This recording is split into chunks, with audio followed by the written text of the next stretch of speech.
Olá, seja bem-vindo. 27 de setembro. Bom dia para você que nos acompanha. São exatamente 9h01 e a partir de agora você confere as principais notícias da nossa cidade. Hoje nós estamos recebendo o pesquisador do Instituto Nacional de Pesquisas Espaciais, Luiz Aragão, para conversarmos sobre os impactos das recentes queimadas aqui na nossa região e a importância da preservação e defesa da fauna. Lembrando que você pode participar do nosso jornal enviando suas perguntas por meio das nossas redes sociais.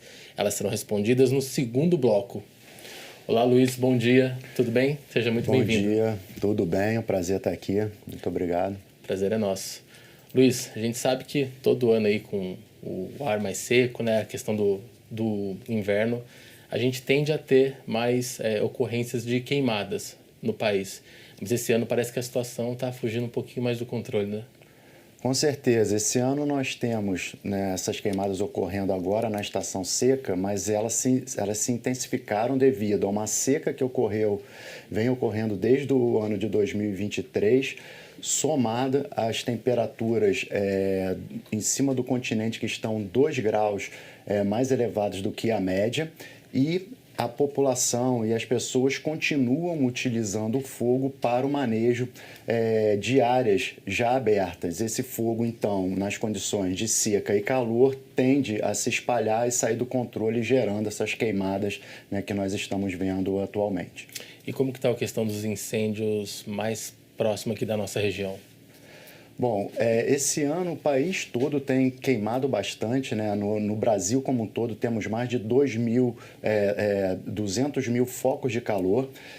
No estado de São Paulo, cerca de 7 mil, mais de 7 mil focos de calor foram monitorados pelos satélites do INPE, e na região do Vale do Paraíba aí temos cerca de 200 e poucos focos que foram observados durante esse ano, que é um número muito maior do que já foi observado no ano passado.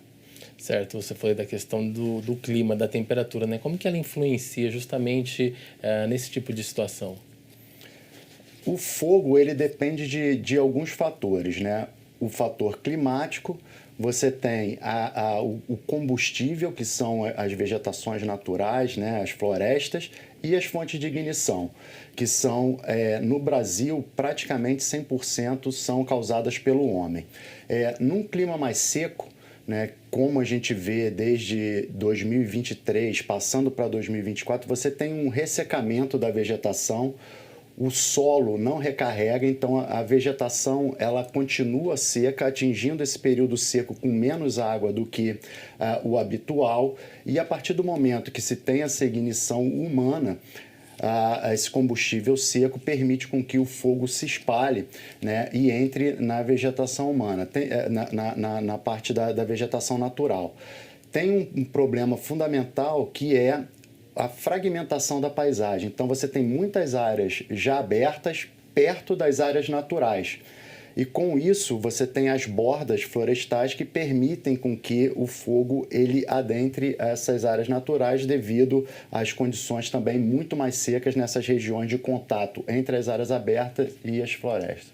E essa é uma situação que não tem só ocorrido no nosso país, né, Luiz? Você tem comentado aqui, antes da gente iniciar o programa, os outros países da América do Sul também têm sofrido com essa questão, né?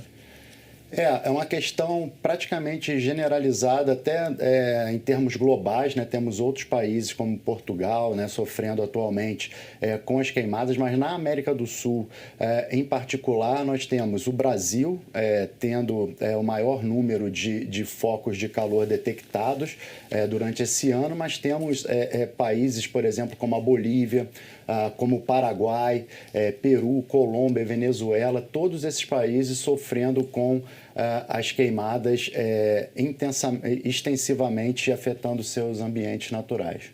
Certo. Então, a maior prevalência dos incêndios que a gente tem observado aqui são causados por ação humana. Você pode dizer que 100% é ação humana, praticamente. Sim, principalmente durante essa época seca, né? Que nós não temos, por exemplo, raios, que são os causadores das queimadas. Estudos já demonstraram, principalmente na região do Pantanal, no Cerrado, que, em média, ao longo do ano, somente 5% das queimadas que se tornam incêndios são causadas por fontes naturais. Então, 95% são causadas realmente pelo uso do fogo pelos seres humanos. Certo. Aqui no nosso país, os incêndios estão concentrados majoritariamente em qual região? Esse ano foi um ano onde tivemos incêndios recordes em todas as regiões do país. Quando olhamos para o território nacional, de janeiro, né, do início de janeiro desse ano até o momento atual, praticamente metade desses incêndios estão ocorrendo na região amazônica, né? Cerca de 30% afetando a região do Cerrado, que é a região central do Brasil, né? Também parte de cerca de 10% ao longo da Mata Atlântica, que é onde o estado de São Paulo está inserido, né, o Vale do Paraíba. Então, nós temos cerca de 10% de todo o fogo que foi monitorado aqui no país ocorrendo nessa região também. Realmente, nossa região tem sofrido muito nesse último ano com essa questão, né, Luiz? Com certeza, porque o fogo ele traz diversos impactos que são negativos para a população, tanto impactos, né, que afetam o meio ambiente, né, onde a população pode usar como recreação e outras finalidades, mas também tem impactos sociais e econômicos diretos, né, que no fim das contas, empobrece a população do país. Certo, a gente já volta para falar justamente sobre esses impactos.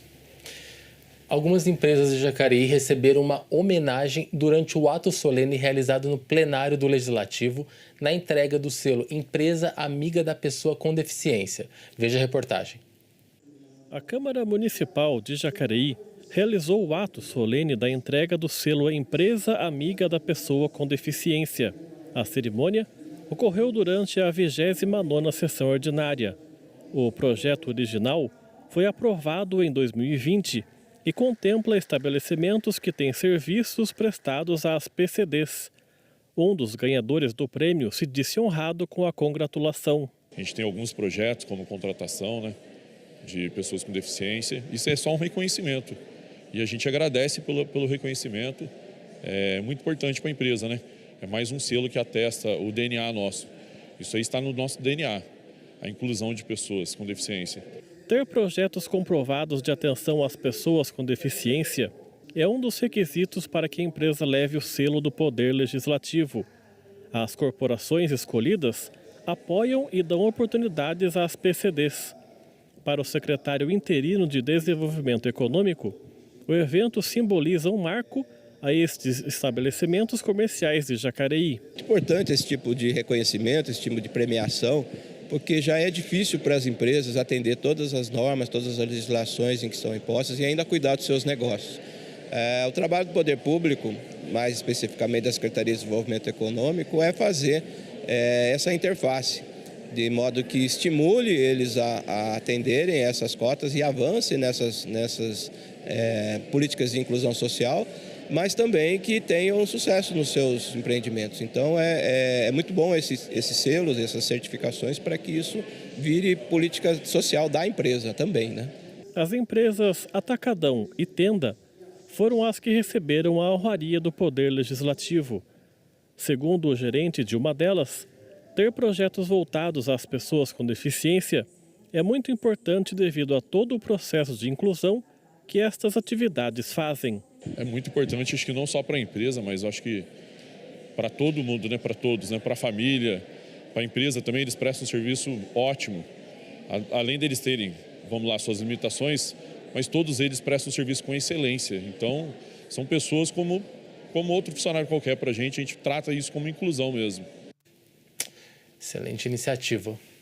Luiz, voltando aqui à nossa conversa, existem diferentes tipos de queimadas? Bom, basicamente o que nós consideramos para fazer os estudos de queimadas são dois tipos principais. Um é aquela queimada que ela é controlada dentro das áreas agrícolas para remoção de restos de vegetação para a produção agrícola. Principalmente isso ocorre muito na Amazônia, em áreas de pastagens, né, que são a maioria, né, dessas áreas já abertas na região. E a partir do momento que essas queimadas elas fogem do controle, elas podem se tornar incêndios florestais, que é aquela queimada descontrolada. Normalmente ela parte de uma fonte de ignição dentro de uma área já aberta e devido às condições climáticas no momento da ocorrência dessa fonte de ignição, ela pode então sair do controle e se espalhar nas áreas abertas, e aí nós denominamos essa queimada de incêndio florestal. Certo. E atualmente que tipo de tecnologia a gente tem disponível justamente para fazer o monitoramento dessas queimadas? Bom, o INPE ele tem um programa já desde o final da década de 80 que chama-se Queimadas, né? O programa Queimadas ele utiliza dezenas de satélites que estão voando ao redor do planeta, olhando para o planeta diariamente em diferentes horários, e a partir da ocorrência do fogo na superfície terrestre, esse fogo ele sensibiliza o sensor do satélite no espaço e nós podemos então detectar esse fogo. Os satélites ao longo do tempo eles vão monitorando a superfície terrestre e nós vamos contando o número de focos e também determinando a localização. Então, esse sistema ele permite com que nós observemos a ocorrência do fogo em toda a América do Sul. Nós sabemos a localização exata da onde o fogo está ocorrendo e o momento, né, que o fogo ocorre. Esses dados, então, eles são disponibilizados no sistema, que é um sistema aberto para toda a sociedade. Então, qualquer cidadão pode acessar o site do INPE do programa Queimadas e verificar onde essas queimadas estão ocorrendo, assim como os tomadores de decisão, políticos que têm que tomar atitudes para combater o fogo. Então, esses dados eles estão abertos aí 24 horas para que as pessoas possam entender as condições do fogo no país. Perfeito. Anteriormente você começou a falar ali sobre a questão dos impactos, né, que a gente tem com relação às queimadas. Atualmente, quais são os maiores desafios que você enxerga, né, em relação à defesa da fauna? Em relação à fauna, é uma pergunta muito importante, porque muitas pessoas nem pensam, né, na questão da fauna. A gente trata muito da flora, trata muito da população humana em geral, mas essas queimadas elas têm sim impacto direto na fauna e nós temos que ter consciência de que esse impacto pode causar danos que se revertem também a danos sociais. Por quê? Primeiro, se você pensa em termos de grandes mamíferos, né? Aqui na Mata Atlântica, por exemplo, a gente tem a onça, né? Essa onça depende de áreas muito grandes para viver. A partir do momento que você queima muitas dessas áreas naturais onde esses animais vivem, a gente chama de perda de habitat. Então, a gente tem a perda do habitat desse animal e a tendência de que esse animal possa, então, se mover para outros lugares, principalmente em áreas populosas, né, com população humana, que pode causar conflito entre a fauna e os seres humanos.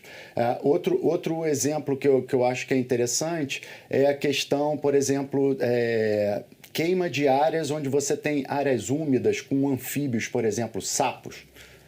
A gente não pensa, mas esses animais, eles têm uma responsabilidade de manter o equilíbrio, por exemplo, dos insetos. Portanto, se você atinge áreas onde você tem populações dessas diferentes espécies, você pode causar um desequilíbrio, por exemplo, e um aumento de doenças transmitidas por vetores como o mosquito. Então, a gente tem que entender que o meio ambiente ele é interligado e a consequência final cai sobre os seres humanos. A gente vai sentir todos esses impactos, né, diretamente, caso nada seja feito para reverter as condições que nós vemos atualmente. Ou seja, essas mudanças podem gerar aí um ciclo de consequências, né, para nós. Exatamente. E principalmente a solução, ela não está somente em leis, em atitudes de punição, ela está na conscientização da população de que o aumento das queimadas causa um dano direto a nós, mas também às futuras gerações, que vão perder grande parte dos serviços ambientais que são prestados pelas áreas naturais no país. Com certeza, as consequências também vêm a longo prazo. O posto de atendimento ao trabalhador de Jacareí, o PAT, está com aproximadamente 250 vagas de emprego disponíveis. As exigências e nível de escolaridade variam de acordo com cada vaga. Entre as oportunidades, há 95 vagas para emprego temporário em uma empresa de artigos natalinos de Jacareí. O candidato com perfil compatível à vaga pode fazer o encaminhamento da entrevista no PAT, com os documentos pessoais, ou pelo aplicativo Carteira de Trabalho Digital, disponível nos smartphones. O PAT de Jacareí está localizado na rua Barão de Jacareí, 839, centro de Jacareí, e funciona das 8 às 16h30, de segunda a sexta-feira. O último final de semana de setembro já está aí, e com ele uma programação repleta de eventos. Se liga!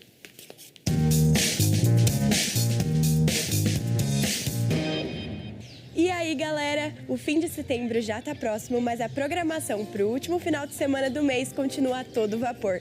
Estão prontos? Se liga!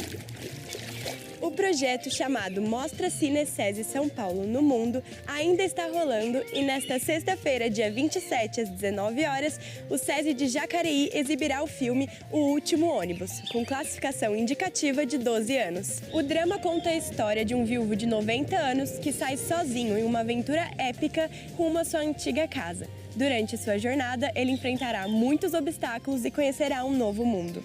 Para outras informações, é só acessar o site jacareí.sesisp.org.br ou as redes sociais da instituição. Sabadão é dia de esquecer os problemas da semana e aqui no Parque da Cidade você vai encontrar o que precisa para se divertir. O local fica na Avenida Engenheiro Davi Monteiro Lino, 489 e está disponível das 6 da manhã às 10 da noite. Além de várias quadras para diferentes esportes, o parque possui área verde para piqueniques, parquinhos para as crianças e um ótimo espaço para exercícios físicos. No domingo, às 9 da manhã, aproveite a aula de yoga no Viveiro Municipal Seu Moura. A atividade vai te relaxar e te preparar para mais uma semana que vem aí. E não se esqueça de levar o seu tapetinho. Além disso, durante o dia, às 10 da manhã e às 2h30 da tarde, o local oferece oficinas diversas para todas as idades. Mas fique atento, pois a atividade está sujeita à capacidade de lotação dos espaços que serão acessados mediante inscrição prévia lá no local. Para ficar por dentro, acesse @ViveiroViveiro nas redes sociais. Avançando na semana e começando o mês de outubro, quinta-feira, dia 3, às 19 horas, o Cineclube Jacareí terá uma programação voltada para as crianças e exibirá, na Sala Mário Lago, vários contos infantis. Não se esqueça que após o encerramento das sessões, acontecem debates e sorteios de brindes. Siga-os nas redes sociais, @Cineclube Jacareí Oficial, para informações adicionais. E essa edição do Se Liga chegou ao fim. Fique por dentro de todas as novidades acessando as nossas redes sociais, @TV Câmara Jacareí. Na semana que vem estarei de volta com mais uma programação repleta de eventos. Aproveitem muito e tchau, tchau!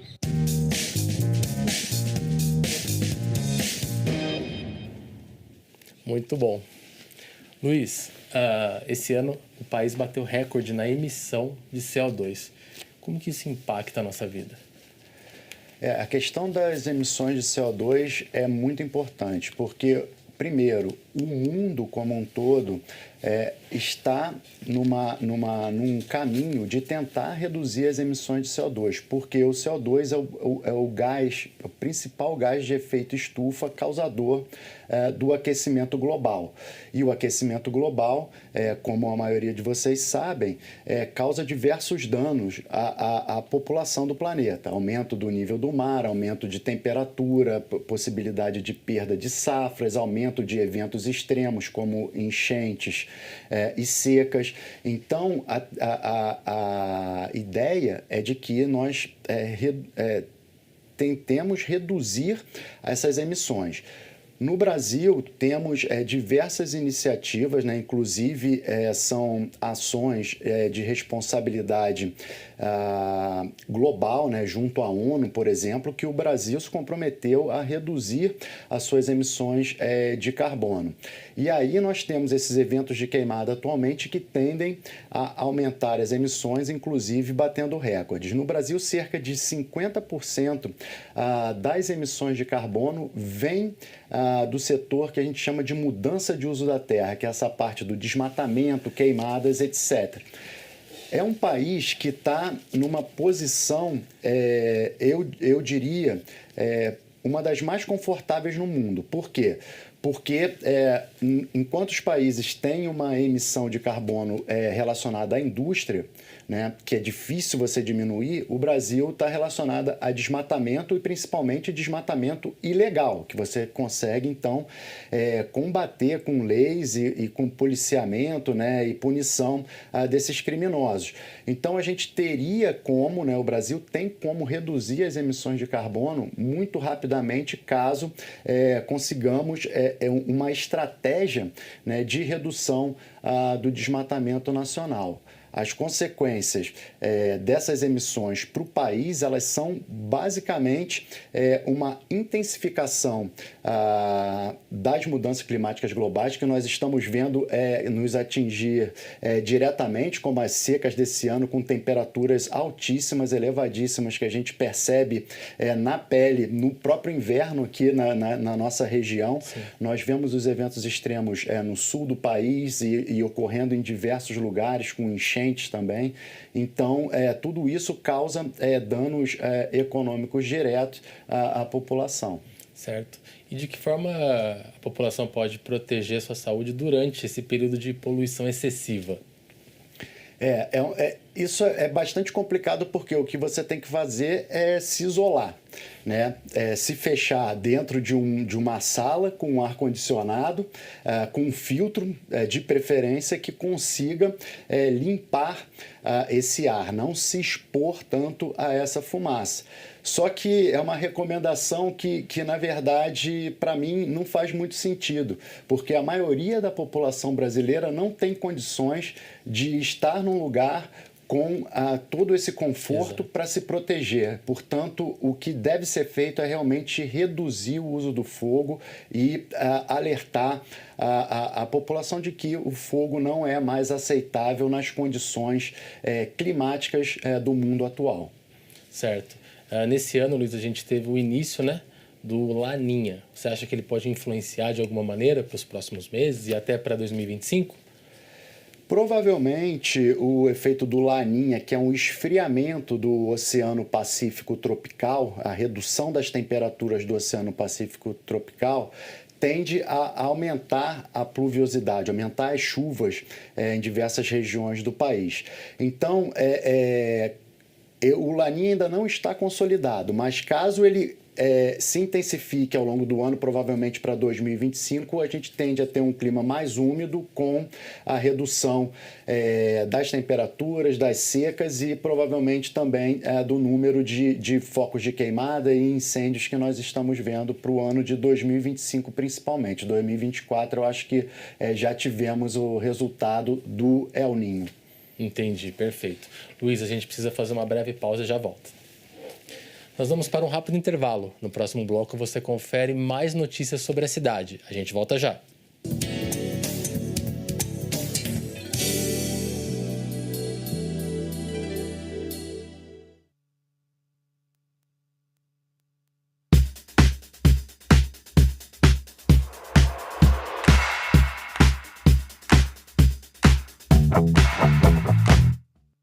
Você sabia que Jacareí conta com espaços reservados para pets? O seu animal de estimação pode aproveitar essa área destinada a momentos de lazer e bem-estar. Atenção para a lista de locais: Parque dos Eucaliptos, Centro, Praça Presidente Kennedy, Jardim Flórida, Avenida Claurides de Siqueira, Jardim Santa Maria e Praça Vereador Genésio Rodrigues, Parque dos Sinos. Os cães devem usar coleira no percurso, acompanhados de seus tutores, que serão responsáveis por recolher os dejetos de seus animais. Aproveite o espaço para passar um tempo com seu companheiro de 4 patas. Com certeza ele irá gostar. TV Câmara Jacareí, a TV pública da cidade. Você sabia que a Câmara Municipal de Jacareí tem um órgão para ouvir o cidadão e dar voz a ele? Este é o papel da Ouvidoria da Câmara, um canal direto para sugestões, reclamações, denúncias e elogios sobre as atividades do Poder Legislativo, seus membros ou servidores.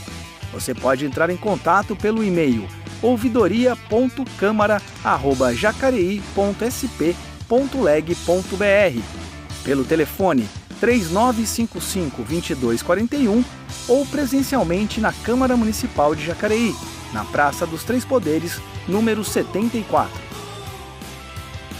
A Câmara Municipal de Jacareí conta agora com o WhatsApp para atender você. Nosso número é o 3955-2200. Você também pode nos adicionar pelo QR Code aqui na tela. O atendimento ocorre de segunda a sexta-feira, das 8 às 17 horas.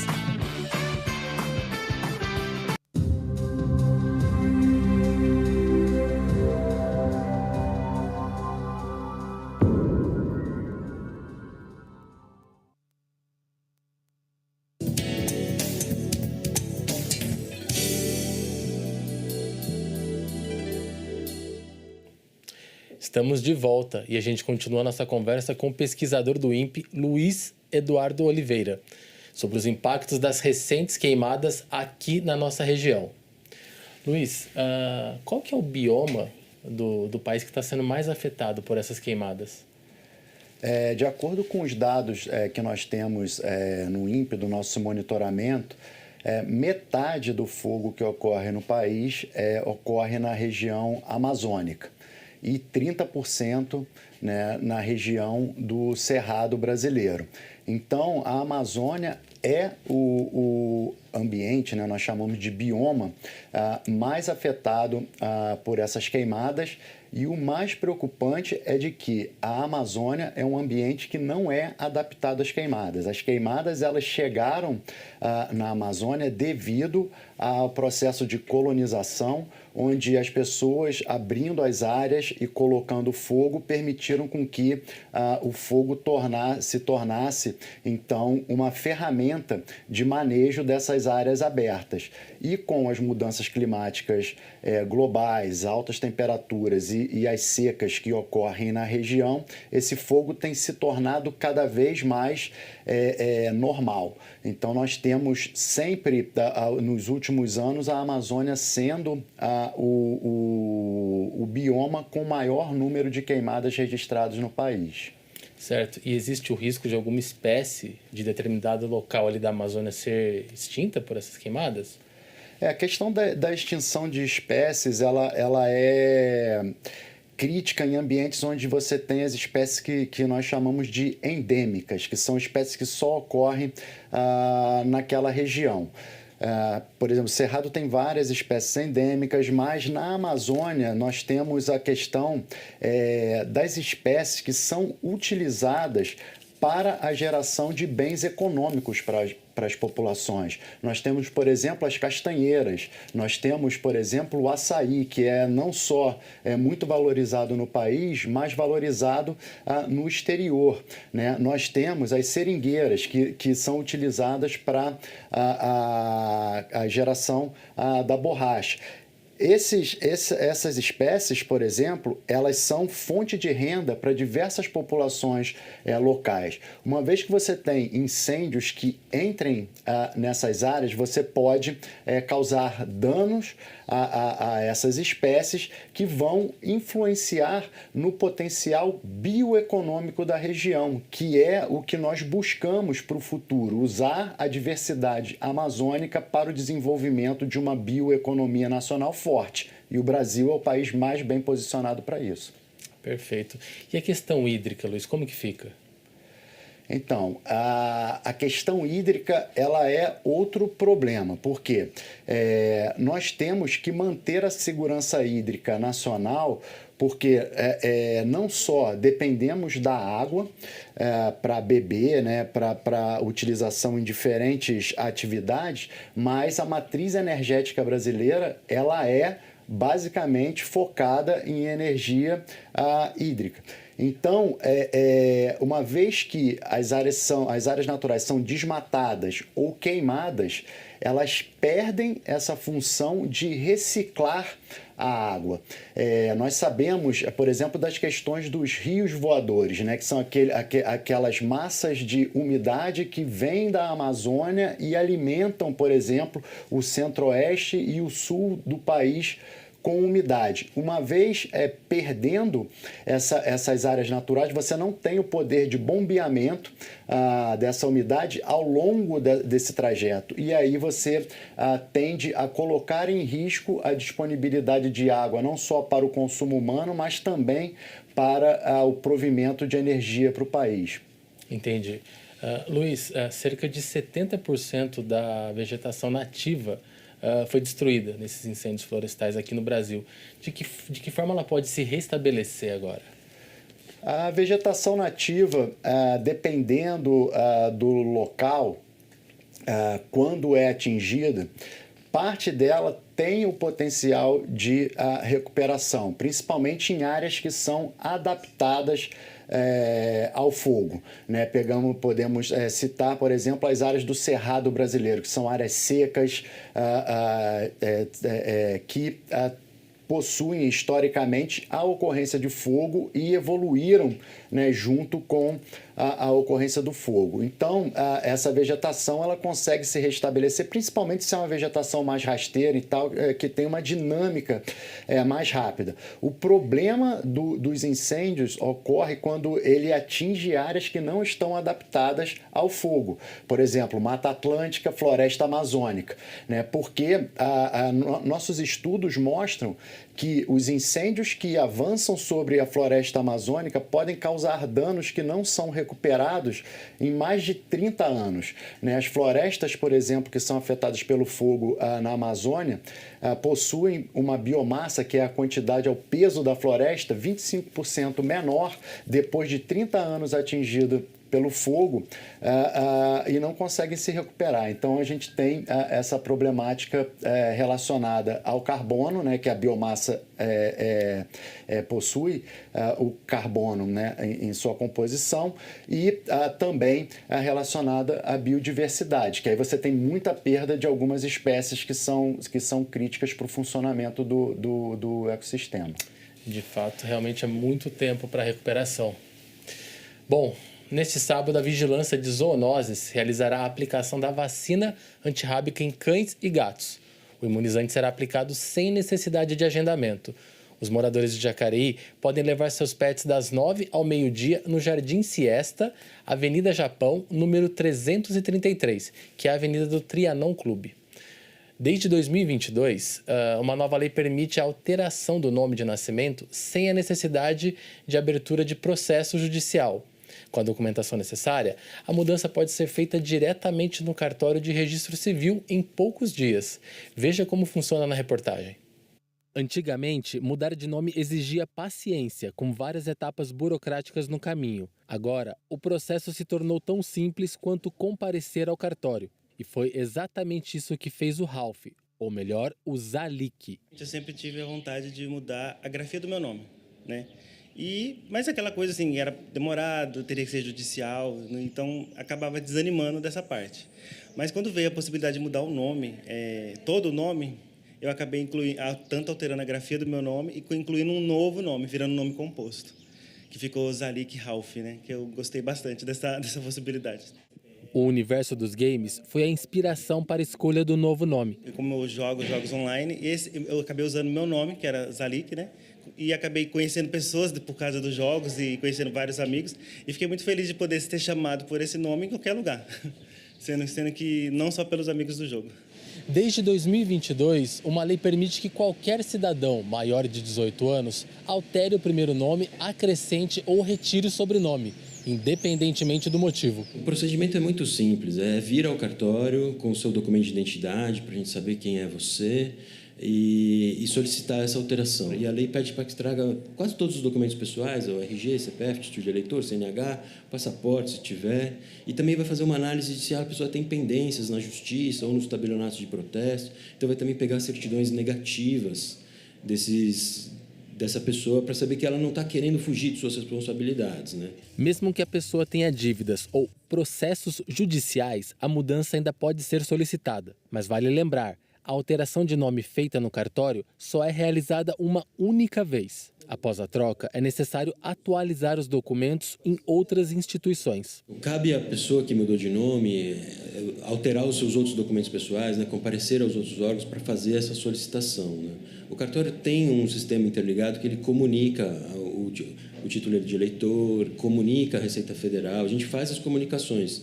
Mas esses órgãos entendem que não é suficiente a comunicação do cartório, né? O cidadão tem que comparecer lá e fazer o pedido para efetivar essa mudança, assim, ressaltando esse caráter pessoal do nome, né?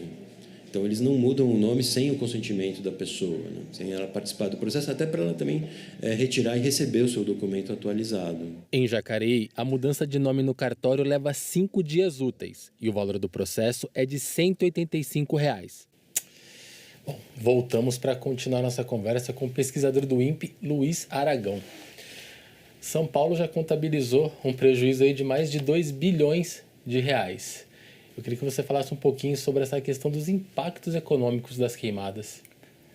Esse é o tema que eu acho que pode sensibilizar a população para reduzir o uso do fogo, porque realmente o fogo não é um problema ambiental. Ele é um problema ambiental, social e econômico, como muito bem colocado. Esses prejuízos, eles são evidentes, principalmente quando temos o fogo atingindo áreas agrícolas produtivas. O fogo ele é muito usado, por exemplo, para o manejo de pastagens, né? Pastos que têm baixa produtividade. Mas em eventos de seca extrema, esse fogo ele pode passar e atingir áreas com produção agrícola. E aí nós perdemos realmente dinheiro diretamente, né? Para ter uma ideia, no estado de São Paulo, cerca de metade da área queimada ocorreu em áreas de cana-de-açúcar, né? Aí você tem o incêndio que pode ser colocado mesmo para colheita, né? Num método que não é mais permitido no estado atualmente, mas você pode ter também aquele fogo que escapa de algumas áreas e invade essas áreas produtivas, de pomares, de produção agrícola. Então, a gente tem uma perda direta econômica com isso. Outro fator que gera perda econômica é o impacto na saúde, né? Porque as pessoas realmente sentem o impacto da fumaça, né? Aumenta, por exemplo, a probabilidade de bronquite, asma, doenças cardíacas, e aí a gente tem que utilizar diretamente o Sistema Único de Saúde, que precisa, então, colocar dinheiro público para atender essa população. Realmente o prejuízo ele vai só escalando ali. Exatamente. Luiz, a gente falou muito sobre as causas dos incêndios, né? Eu queria que você falasse um pouco como que a gente pode combater esses incêndios, essas queimadas florestais. O combate às queimadas é uma estratégia nacional que depende de todo mundo, depende de toda a sociedade. Depende do Poder Executivo para executar ações diretas de combate ao fogo, por exemplo. Depende do Poder Legislativo para estabelecer leis mais duras, né, contra os crimes ambientais, depende do Poder Judiciário para ter uma interpretação dessa lei dentro do contexto atual da litigância climática, que é chamada nessa área, de conseguir quantificar, por exemplo, as penas relacionadas aos diferentes crimes ambientais. Então, essas três entidades precisam trabalhar juntos. A sociedade é um dos principais atores, porque são os elementos que colocam fogo. Então, primeiro, a gente tem que entender que o mundo não aceita mais o uso do fogo. Nós estamos num mundo muito mais quente e com a incidência de secas muito mais alta. Então, a gente tem que mudar a maneira com que a gente utiliza o fogo. E, para isso, existe a necessidade de conscientização. E a minha visão é de que a gente precisa educar as pessoas. Então, aulas sobre mudanças climáticas e os impactos do fogo, de secas e outros eventos extremos devem ser lecionados para jovens, para que quando atinjam uma idade produtiva e possam tomar decisões, já entendam que isso nos traz realmente prejuízos sociais, econômicos e ambientais. Perfeito. Bom, antes da gente finalizar, existe alguma forma que nós podemos denunciar esses incêndios criminosos? Os incêndios no Brasil são praticamente, em sua maioria, criminosos. Portanto, é uma maneira de evitar a ocorrência desses incêndios, realmente fazendo a denúncia. Como são eventos criminosos, o principal caminho para isso é denunciar para a Polícia Militar, que pode, então, tomar as atitudes e o planejamento das ações para coibir esses eventos. Perfeito. Luiz, a gente está chegando ao final do nosso jornal. Gostaria de agradecer imensamente a sua participação. Muito obrigado. Eu que agradeço, espero ter esclarecido vários dos pontos e que a gente continue aí trabalhando para uma melhor conscientização da sociedade sobre essas questões ambientais. Com certeza. Muito obrigado novamente. Lembrando que ao meio-dia você confere a reprise desta edição e pode acompanhar todas as reportagens produzidas por nossa equipe por meio das redes sociais. Se cuide, um bom final de semana a todos e até mais!